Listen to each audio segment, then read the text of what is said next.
Ok, je m'appelle Madame Malbagne Nzaba Congo, secrétaire générale de l'association Secours Alimentaire et membre du comité de pilotage du PCPA Congo et le référent inter-PCPA. Et pour moi, c'est un grand plaisir de participer à l'Assemblée générale du PCM et pour sa phase 3.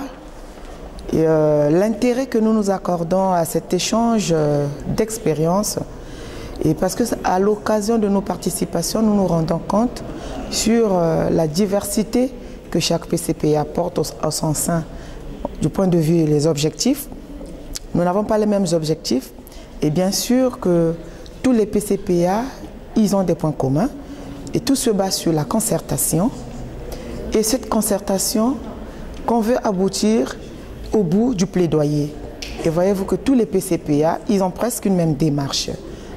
Et pour nous, on se dit en échange sur la façon d'entreprendre ce plaidoyer auprès des pouvoirs publics.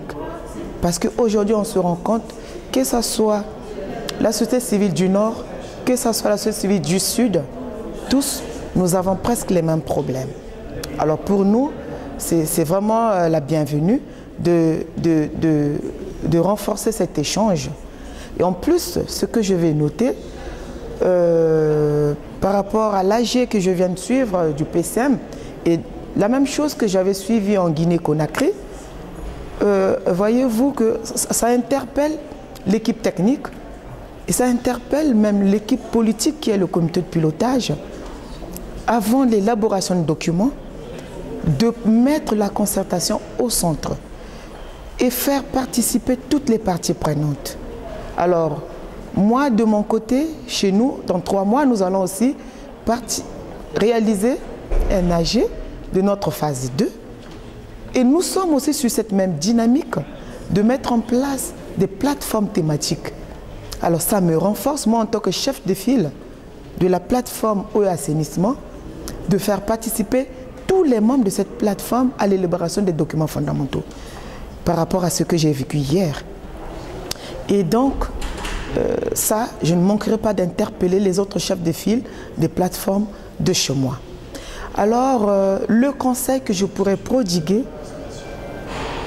au conseil d'administration qu'on venait de lire hier pour le REMAJEC, que ils ont une lourde charge, ils ne doivent pas dormir parce qu'ils ont encore le coussin du PCM, c'est-à-dire les fonds de fonctionnement du PCM, et ils vont se dire qu'on peut dormir sur nos lauriers, mais non.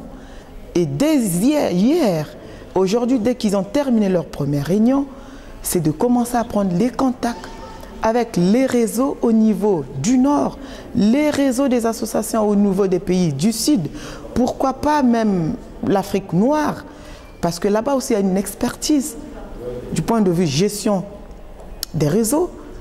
Ils ont intérêt de commencer déjà à fonctionner, même s'il y a un fonds que le PCM pourra mettre à leur disposition pour les accompagner pendant 2 ans, mais ils ne doivent pas se fier à ce fonds.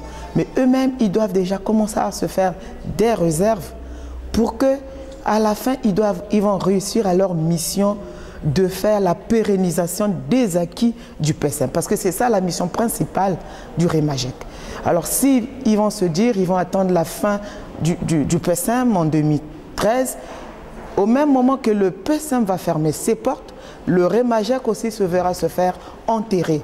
Et donc, le message que je laisse au conseil d'administration et à la cellule, au bureau exécutif qu'ils ont déjà peut-être élu aujourd'hui, c'est de mouiller le maillot, à travailler avec les réseaux du Nord et même les associations et les pouvoirs publics au niveau local, les collectivités qu'on a constaté une absence flagrante au niveau du PCM, mais eux, ils doivent tisser ces rapports avec les collectivités afin de poursuivre la mission du PCM.